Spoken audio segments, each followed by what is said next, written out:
Where'd it go? It's like the extent of my dancing. Oh no. What happened? Don't worry. Oh. I see. I see.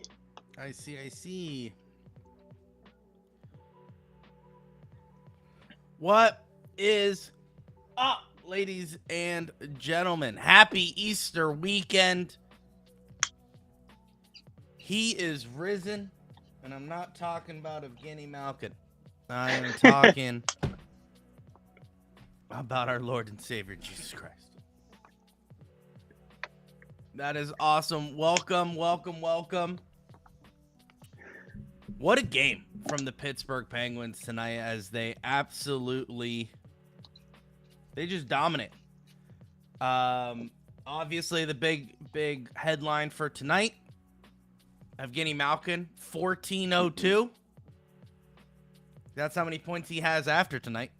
But he reached 1,400 points, massive win, and a little sprinkle, Josh, a little extra history. Sidney Crosby passes his idol. Yeah. And what I was gonna say Nylander. That's not his idol. Steve Yzerman. Yzerman. He passes Yzerman, and now he's 7th overall. Yeah, sole possession. Points. Sole possession of 7th, most points of all time. It's crazy how he keeps on climbing. He keeps on climbing. And also, I don't want to take away from Evgeny Malkin, but it just goes to show. Sid has 17-something. Gino just hit 14. That is a wild stat. Now, all credit goes to Evgeny Malkin. He was asleep a little bit for the last 2 games, but man, did he come out. He had a great goal. He drove to the net, which got his second one, and then obviously just nice little tip-a-tap-a-two in front of the net, which got him his third. So he looked good tonight. So I don't want to take away from him.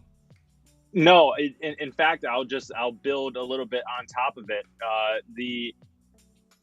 There are only 2 Russian-born NHL players to have ever scored 1,400 points, and it's Alexander Ovechkin and Evgeny Malkin.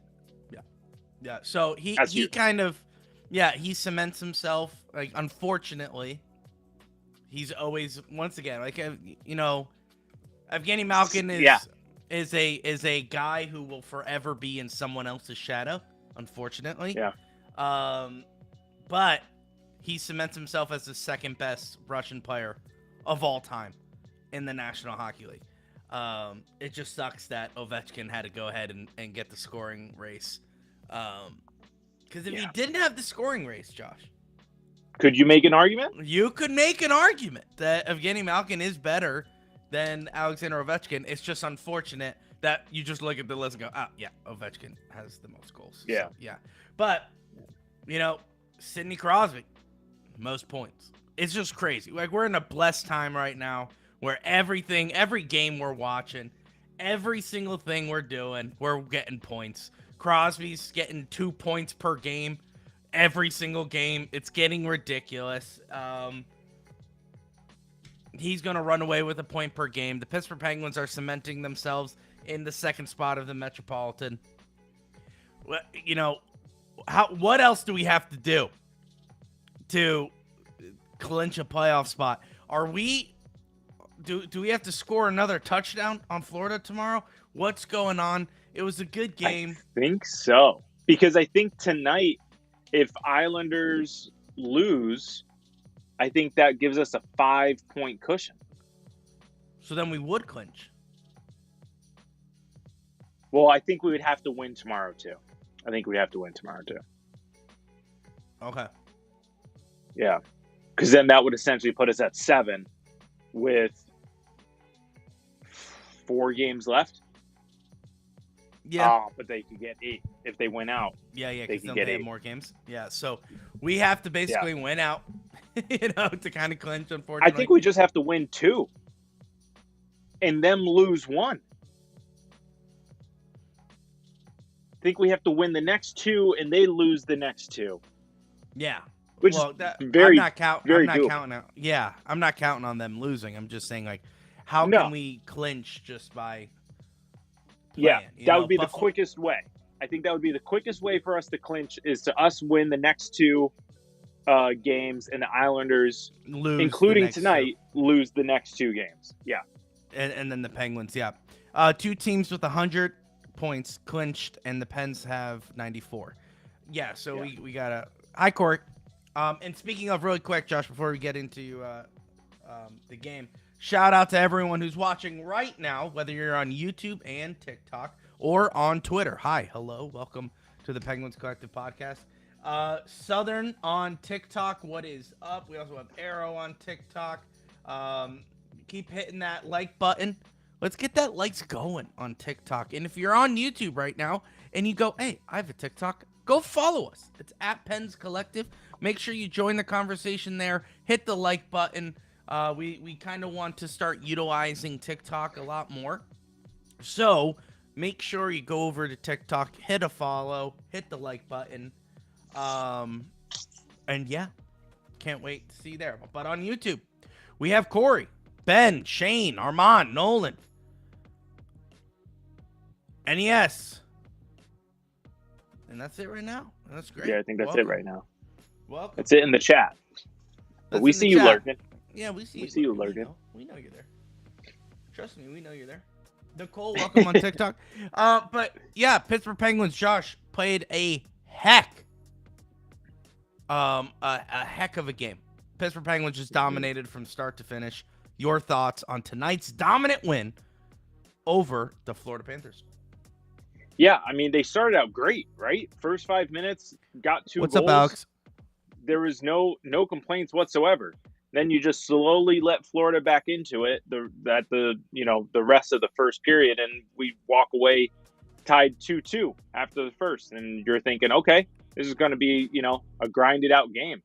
And boy, oh boy, did things take a turn in that second period. Yeah. We didn't let them breathe in that second period. I think we scored 6 goals in that period to end it 8-2, and just absolute dominance the entire period.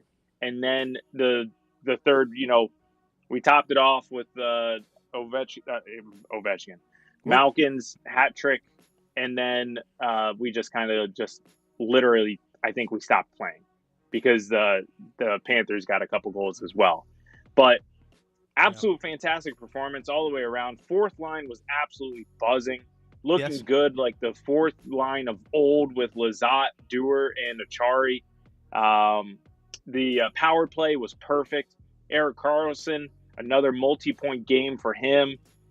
Soderblom got on the board. I don't even know, who didn't score, right? Which I think, a notable is, Rust, because he's at 499 goals.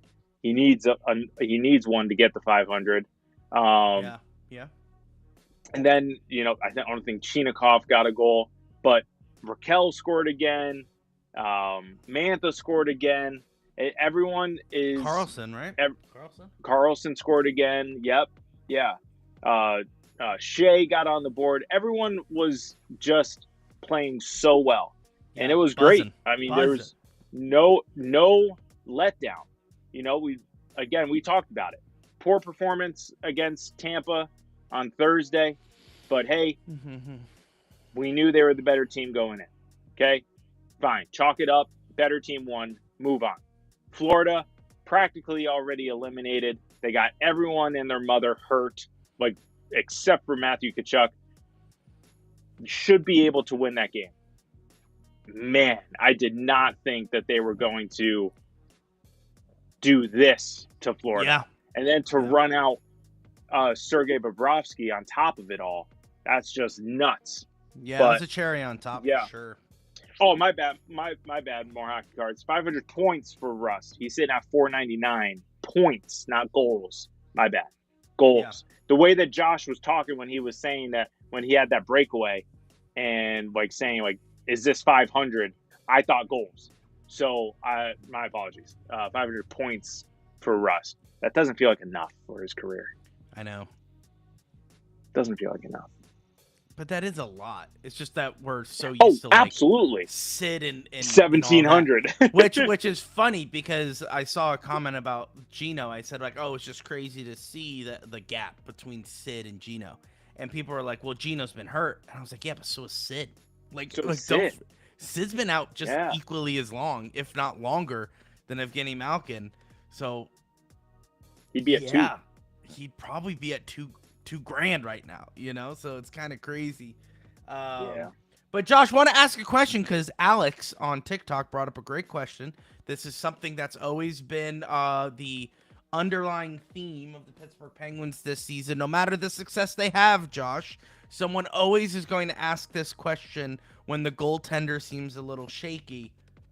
Hold on. Let me ask the question how he asks it. I know we won, but Archer did not play well. Time to bring up Sergei Murashov. Josh, thoughts on this? No, not time to bring up Murashov. But yes, poor performance by Shelovs. However, he did have some nice moments, which kind of seems to be his game the last 2 months. It's been a lot of, flashes and moments of very nice saves, but the simple ones that he should have are going by him. So, yes, could he have had a better performance? If you're going to look for something to nitpick on a 9-4 victory tonight, absolutely, it should be Shelovs and the defense. I think that is going to be the benchmark on how we do in the playoffs. How well is our defense going to play in front of our goaltending? Yeah. I think both hand in hand are going to play a huge role. If they play well, we do well. If they collapse, we're going to need a game like today. We're going to need offense to just absolutely explode if our defense and goaltending are not going to be able to hold up. So it'll be interesting. But just to focus on that question, I don't think Murashov is going to be called up just because it's not that I don't think Murashov is it's not that I think Shelovs is a better goalie than Murashov. I just think having 90% of the season in the NHL is going to favor Shelovs over Murashov, who's been in Wilkes-Barre this entire time. I don't think now is the time to call up Murashov when you have a week and a half left of the season and you're looking to, shake things up. That's a January move that you do, and I don't think you do that now. Could I be proven wrong tomorrow? Absolutely. But I just think that's the plan, is to stick with Skinner and Shelovs. And I think today just further proves Louis' point that Skinner's the guy. That the 1A, 1B may have to be put on the back burner. And, it's kind of every third, fourth game, Shelovs goes in. I wouldn't be surprised if we get Skinner tomorrow, then we get Skinner on during the Devils game. We have to get Skinner tomorrow. It's back-to-back, so. Sure. Yeah. But I mean, and then you get him again for the Devils. Because then that means that would be, 4 games to Shelovs 1?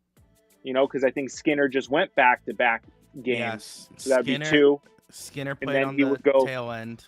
He played Tampa, which wasn't his fault. He didn't look terrible. The whole team looked terrible. No, I'm saying that to Alex because if we're thinking about goaltending and you're like, well, Skinner hasn't been great either. Well, Skinner has been pretty consistent. It's just he got beat up by Tampa Bay, which the whole team looked bad.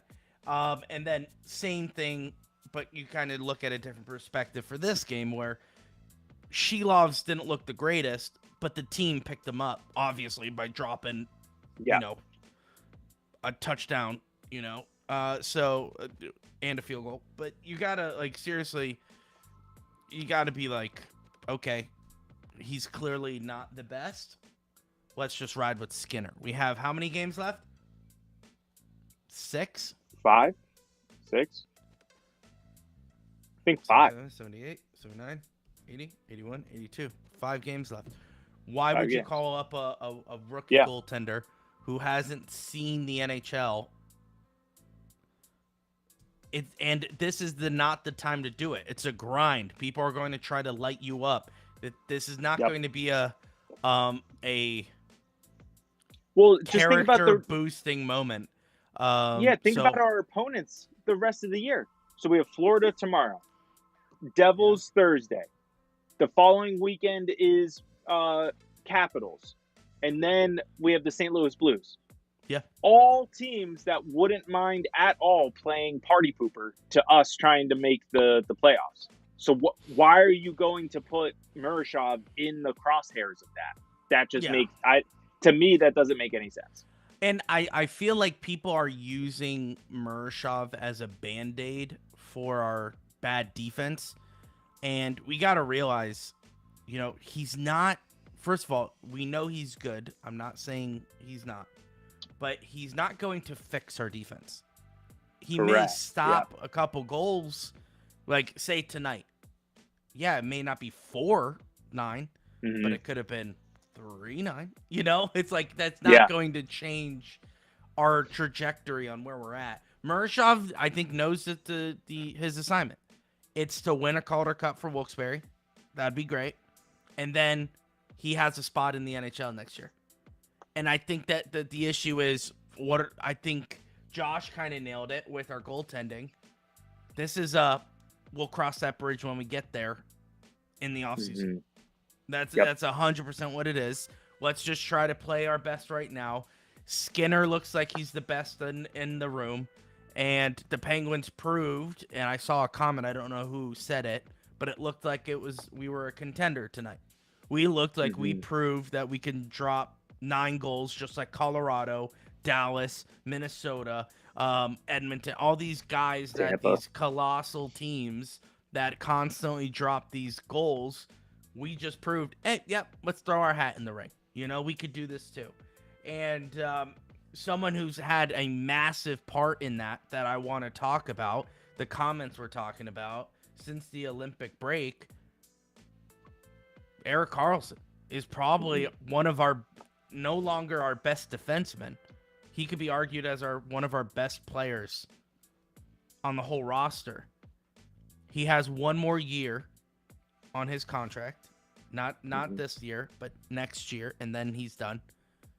Do you look at his contract and go, do we extend him? That's a tough one. That's another one that you can have the same type of argument with, Anthony. I shouldn't say it's the same type of argument as Anthony Mantha, but it's a discussion that you need to have. I'm not even going to put Anthony Mantha in there. I apologize to Anthony Mantha and Erik Karlsson for trying to compare those two. However, it's absolutely a conversation that you need to have, because even though he is in his mid-30s, when the contract is up, if he is playing at the level that he is playing now, how do you not bring him back? And not even just looking at, his game alone, the entire defense. I feel like, again, you mentioned it, probably our best defenseman. So you're going to let our best defenseman go, even though he's in his, late 30s? That's the equivalent of saying we're going to let Sid go because he's in his late 30s. When he's your best forward, your best defenseman, you try to keep him. Yeah. I think that's just what you do. It's the same argument that we've been saying about Evgeny Malkin. He's playing extremely well for his age. We'll add that caveat at his age. So why not bring him back? I think it should be the same conversation next year with Erik Karlsson, and there should be no hesitation with it. The only hesitation should be the term and value that he's looking to get. I think that's where it'll be concerning.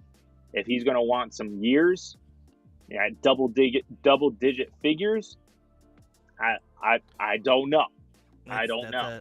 But if we want to do like a short 2-year, like a 2-year, I mean, I'm okay doing double digits for a short term. Like, I'm fine. Like, even like we mentioned about Anthony Mantha, I'm fine if you want to do 1 to 2 years with Anthony Mantha and you end up paying more.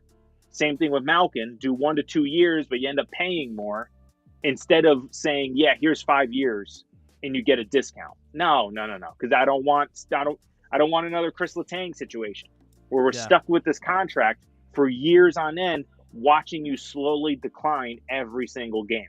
It's just not how I don't think Dubas is going to play it that way.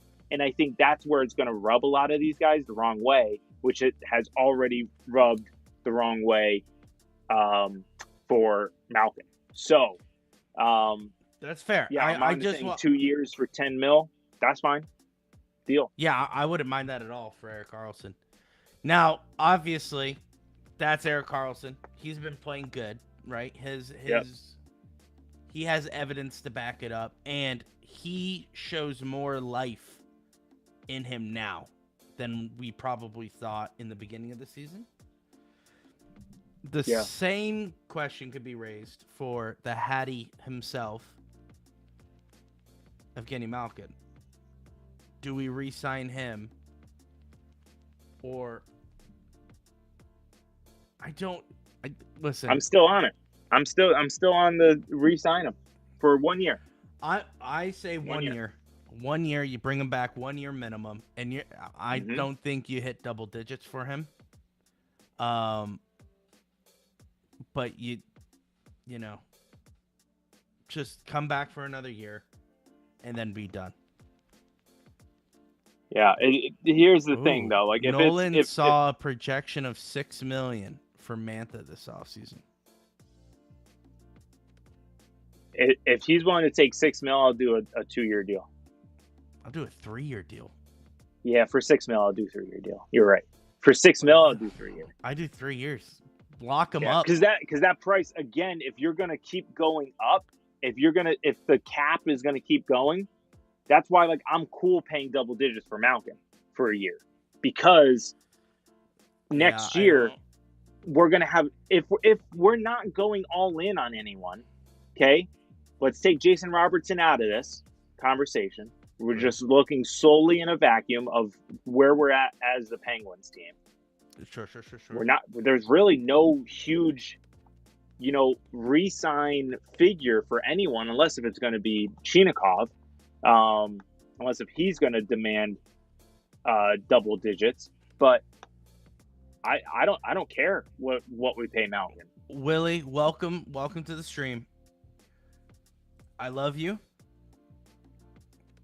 but it is because his comment is, for those who are asking, Gino said himself it's not about money. If it wasn't about money, he would already be re-signed. Remember, Gino's... the hang-up could be about term. Not this long. What, he wants a more than 3-year deal? End of discussion. But also, we don't know how many times they have spoken. We're aware of twice. Sure. Were those the only 2 times? But you're telling I me... don't know. You're telling me during this conversation they only bring up one option? No. It's multiple things. You know how this works. Do you know what I'm saying? First of all, Armand, to address your comment, 100%. Chinikov's getting years, and he's getting it. He proved that he is one of going to be our core guys going forward. What is the max? 8 years? 7 years? Something like that? Oh, I don't know about that, but I can see him go 5. I can see him go 5 years. Why? What? Isn't he 24? I know, but 26? I would love to bag him for that long, but I don't think he will. I think he'll do I see what you're saying. Deal. I think he'll just do a 5-year deal. Okay. But speaking of Chinikov is their biggest priority, 100%. And I think you have to tackle that. I think we're all in agreement. Chinikov needs to come back for a very long time. Can I make a counter argument here? Chinikov may be the Penguins' priority, but if I'm Chinikov in his camp, I'm sitting and watching. What do you do with Malkin? What do you do, like, in terms of, like, what type of contracts are these other guys getting? Well, first of all, he has all the leverage right now. It's not Malkin has no leverage in this argument.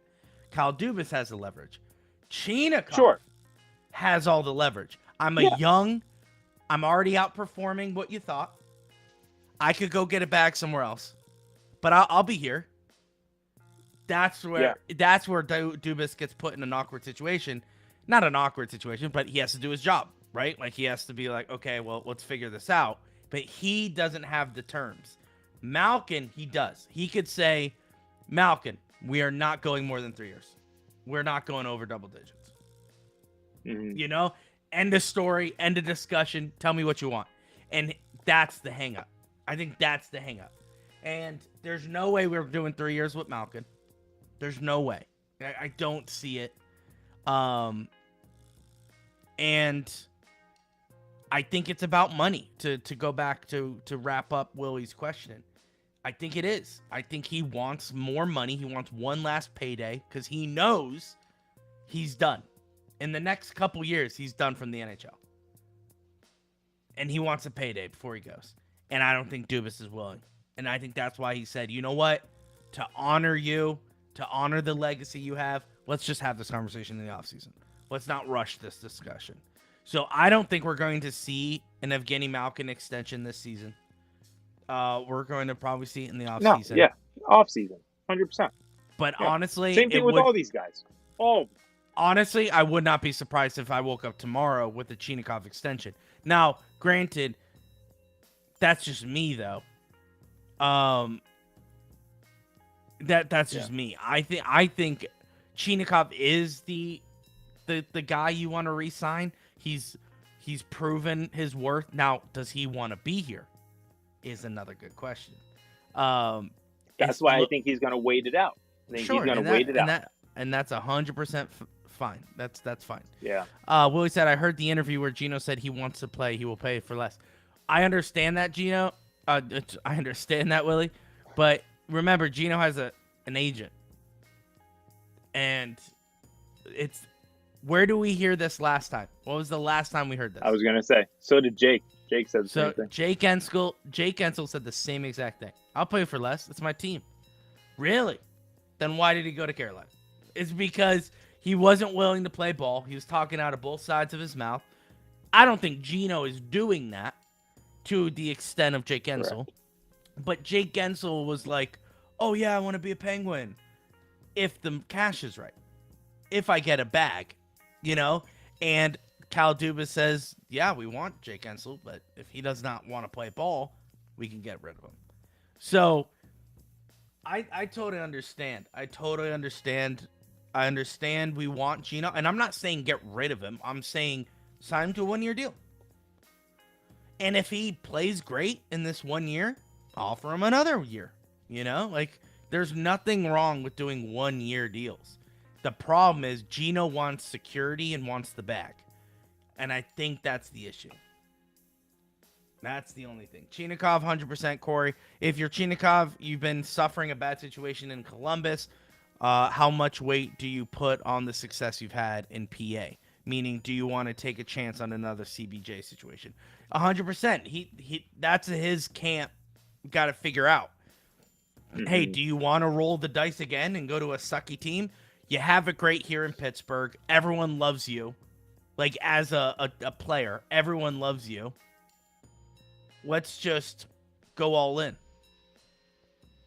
Nolan, I'm not sure why we're completely overlooking our most important UFA, Kevin Hayes.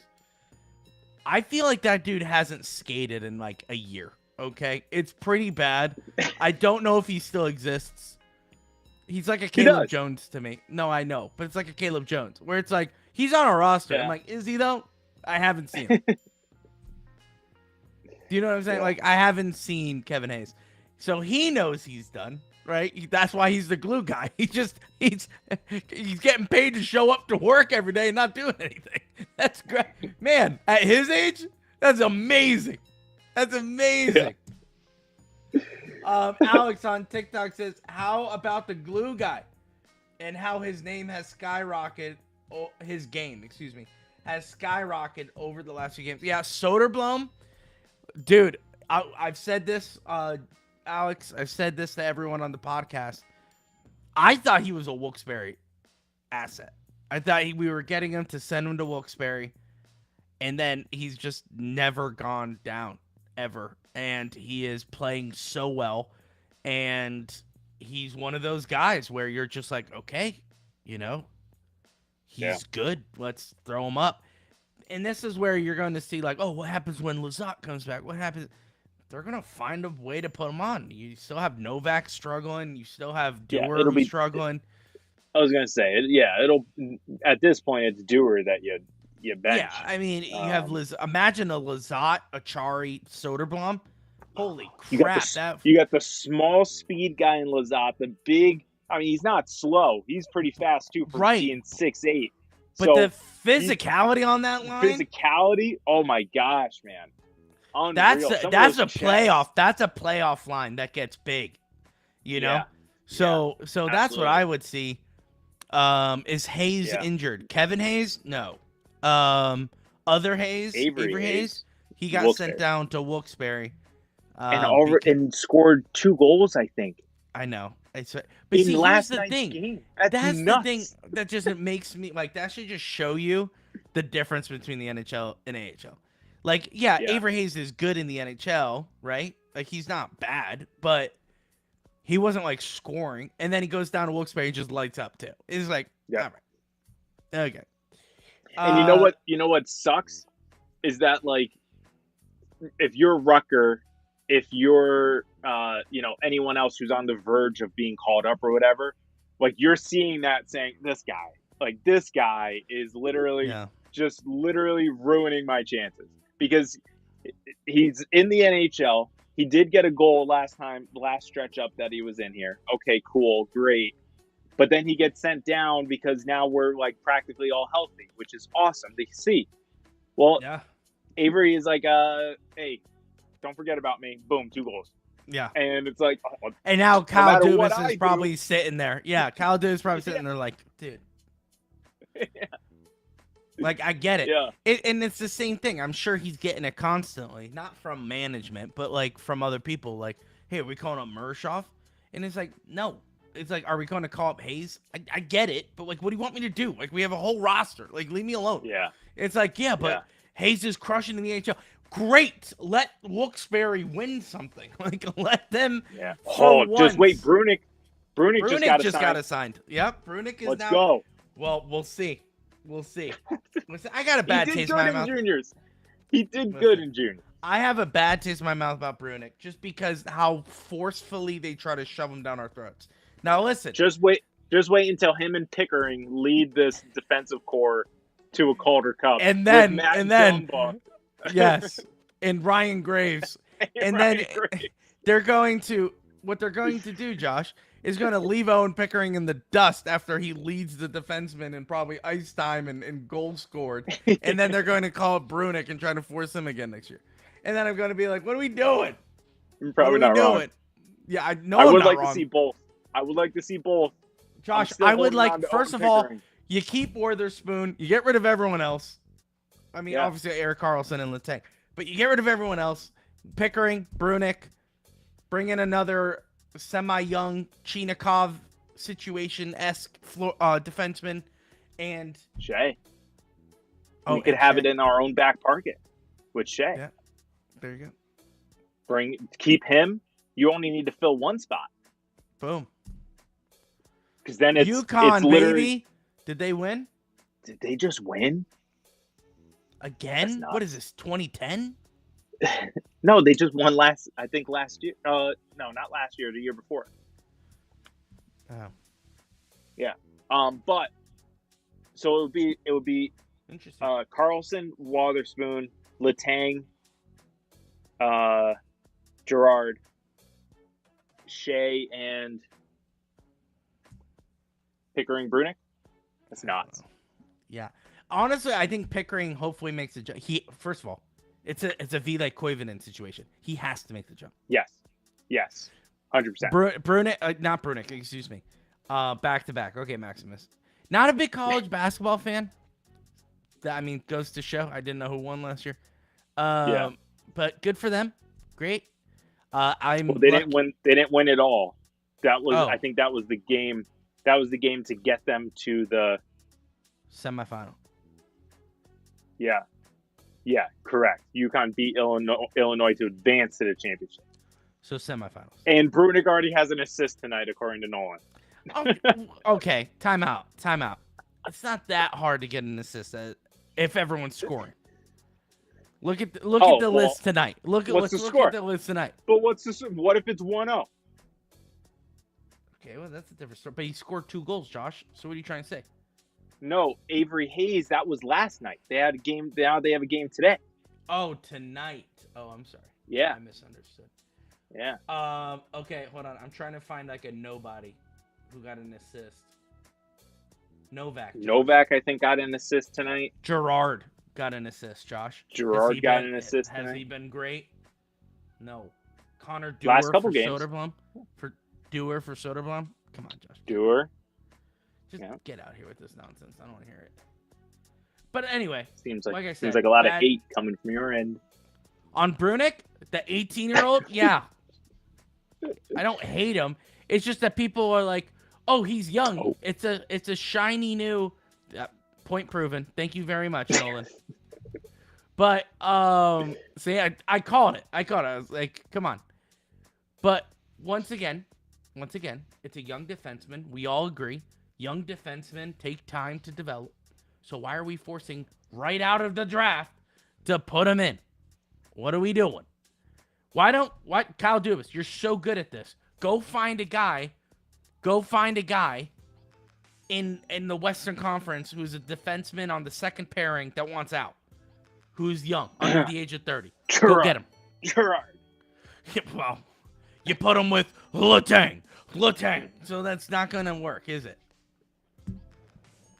Like, yeah. Maximus, so how do you look at the Carlson trade so far? Feel the same? Oh my, dude, I couldn't even tell you what the return was besides Carlson. Who else did we get? We didn't get anything. We just got Carlson. Yeah. Yeah. No. Do I like the Carlson trade so far? Here's the thing. If we win the Stanley Cup, the trade is the greatest trade of all time. Okay, here's my takeaway. When we traded for him, I remember we went live immediately. It was at the church. I remember. I was literally in the car coming home, and you're like, "We just got Carlson. We're going live." I said, yep. "Give me 5 minutes to get home." Yep. I remember that.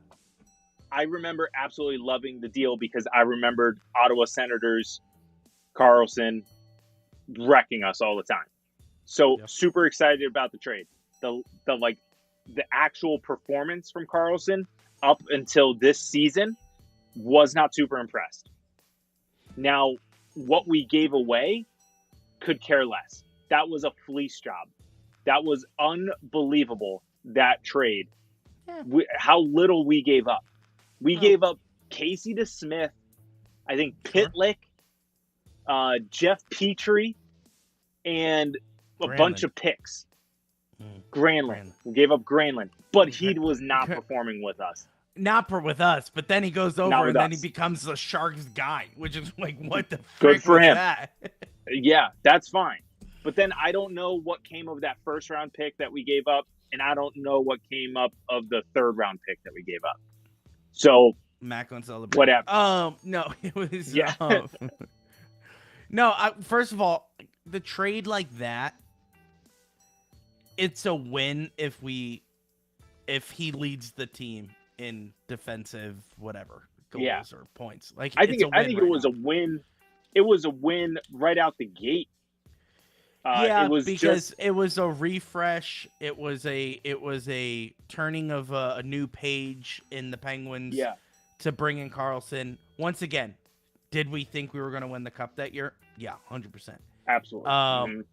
And that was what, 1 year after not making the playoffs. So we just thought, oh, we're going back. And now it's been 3 more years. 2 years. 2 years. Okay, Armand, put it in the chat. Share it if there was a Penn's Jesus one. Hey, another Mortal Kombat movie this summer. Yeah, that's all right. Can't wait not to go see that one. Yep.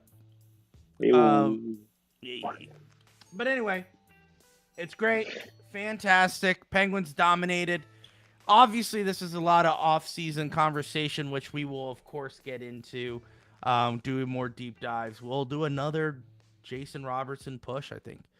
My goal is to personally speak to Kyle Dubas and just say Jason Robertson. Just think about it. Yes. Carlson Yes, didn't. Shane. Yes, Yes. that is true. Yes, he does. That's true. Yes, that is true. Kyle Dubas on the Malkin extension from Penn's Jesus. Okay. Here we go.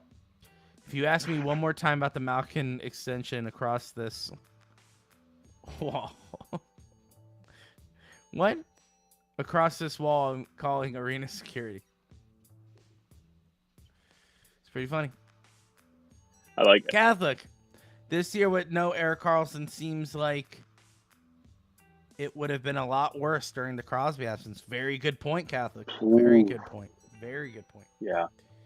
Yeah. We may be where like Columbus, Detroit is right now. Maybe even like Boston, where they're clawing their way. Boston isn't in the playoffs. No. Yeah, they are. Wild card? I think they got wild card 1 locked down. Sorry. Are you Detroit? talking about Ottawa? Detroit? Somewhere around there. Those clawing. guys. Yeah. There's like Ottawa, a group of Detroit, 5 teams. Philly. That are, yeah. They're just trying Those to get guys. their way to a wild card. Meanwhile, we're just like, we can have Malkin and Crosby go down for a bit. We're fine. Yeah. But anyway, guys, don't forget, we are off tomorrow. There is no live stream after tomorrow's game against the Florida Panthers. It is Easter. Dirty Motor Oil. Welcome. We're wrapping up. Sorry.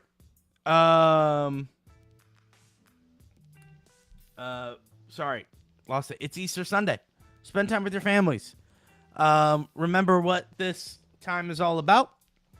And if you have no idea what this time is about, I recommend any church that you can go to and figure out what's going on.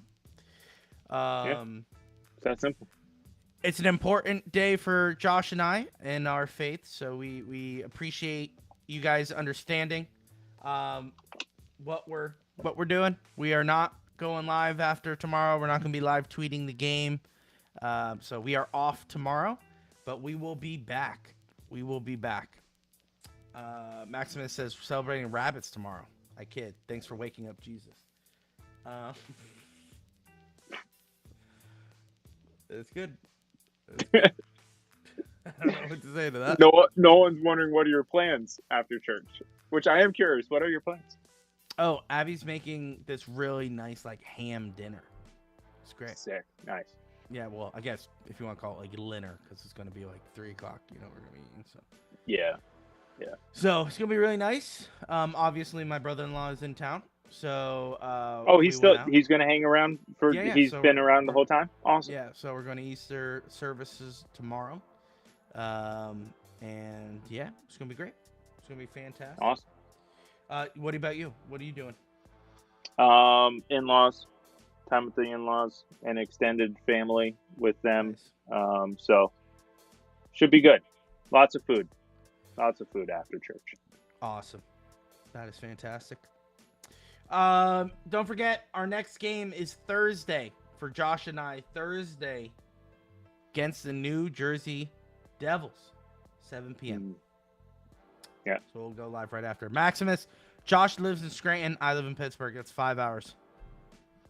Yeah. So that's why we don't celebrate together.